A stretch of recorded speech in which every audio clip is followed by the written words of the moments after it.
இப்போ இன்றைக்கும் கூட அவர் சட்ட போராட்டத்திலும் நீதி போராட்டத்திலையும் அவர் ஈடுபடுவதனுடைய நோக்கமே என்னென்னா, இந்த கட்சி என்பது தொண்டர்கள் கட்சி. வெறும் நிர்வாகிகள் 100 பேர் 1000 பேர் முடிவெடுத்து இந்த கட்சியை கொண்டு போகிறது என்பது சரியான திசை வழி அல்ல.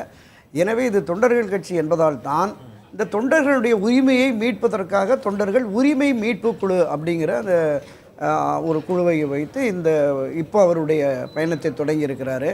பல பகுதிகளில் நீங்கள் பார்த்துருக்கலாம். சென்னை, திருவள்ளூர், காஞ்சிபுரம் மற்றும் மேற்கு அந்த கொங்கு மண்டலங்கள்லேயே பார்த்தீங்கன்னா நீங்கள் சேலம், கோவை, அந்த தருமபுரி அங்கே எல்லாமே நல்ல வரவேற்பு இருக்குது.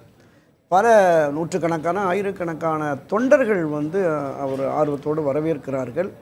அவருக்கு ஒரு அனுதாபம் கலந்த ஆதரவு என்பது இருக்கிறது. அரசியலில் ஒரு தனித்தன்மை மிக்கவராக, ஒரு பக்குவப்பட்டவராக, ஒரு பெருந்தன்மை உள்ளவராக, ஒரு பணிவு மிக்கவராக இருக்கிறார் என்கிற அடிப்படையில் கட்சியின் அடிப்படை உறுப்பினர்கள், கீழே இருக்கிற கிளை நிர்வாகிகள் மத்தியில் ஓரளவுக்கு அவருக்கு செல்வாக்கு இருக்கிறது.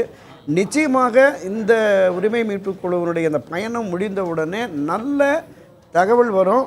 சட்ட ரீதியாகவும் நமக்கு நல்ல முடிவு கிடைக்கும் என்கிற நம்பிக்கையில் இருக்கிறாரு. அதனால் ஒருபோதும் அவர் தனி கட்சி என்கிற சிந்தனையே அவருக்கு இருக்காது.